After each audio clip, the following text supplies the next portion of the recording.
The best movie you will watch this week is now on Netflix. Let's talk about it. It is us against them. Us against them. So the movie that we're going to be talking about today is called It's What's Inside, which premiered at Sundance, South by Southwest, and Beyond Fest this year, but now it's on Netflix for y'all to watch, and I really encourage everyone to go watch this movie either by yourself or with a group of friends, because it might be a better experience that way, because this film is like the most unhinged and bizarre movie that I've seen in at least a couple years, but like in the best ways possible. You're probably wondering what this movie is even about, and I know, I usually give plot descriptions at the beginning of the video, but I want to give you the smallest plot description because it's best if you go into this one like completely or mostly blind like I did. All I will say is it's kind of about a pre-wedding reunion with all these college friends. You have like, I think it's like 6 or so college friends, and when a surprise guest arrives with a suitcase in hand, it all goes not according to plan. That's it. That's all I'm going to say, because the best surprises are waiting for you once you do watch the movie, because it takes some absolutely insane and ballsy twists, and one twist and turn that I wasn't expecting to be made in the end made me say holy crap out loud, because it goes to those places, and I don't think a lot of people will guess that last twist. I don't think there's a way.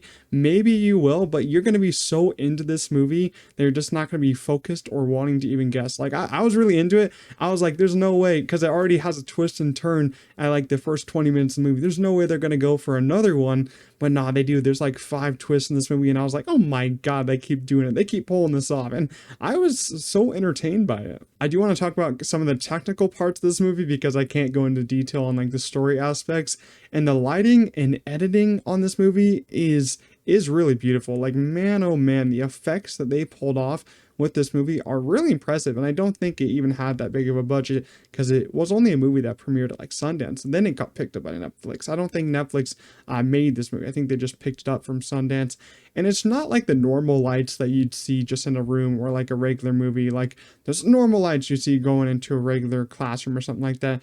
You have mostly colored lights here for like 80% of the movie. You got blues, you got greens, you have reds, you have purples, all of it. It's kind of like if you look at the logo for this movie, it's kind of like a crazy, so many colors at once. It makes for a very trippy looking movie.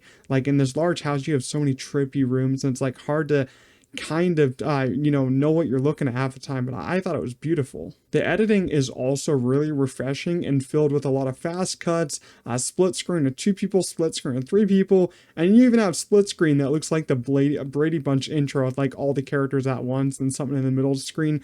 If you're old enough, you even know what that is, but that split sequence like the Brady Bunch was actually cool. It's directed by Greg Jardin, and this is his first feature film, so big round of applause for that. And I always love when directors have their first film, and it's a great success, and I hope that this one finds a big audience on Netflix. Also, it has a big cast. I think everyone holds their own here, and everyone gets their own sequence and scene to really show why they're here and why they have a great performance in here, why their characters are interesting. Every character has an interesting part to play in this. That's all I'll say. Overall, It's What's Inside is one of my favorite movies Netflix has put out this year. It's a tripping, absolutely bizarre experience that I wish I could have seen in theaters, but I hope it finds a huge audience on Netflix, because it deserves to. Go in blind and just have a great time. I'm going to give it a strong 8.5 out of 10. If you watched It's What's Inside, leave your thoughts down below in the comments. Make sure to leave a like on this review, and I'll see you guys in the next one. Peace out, everybody.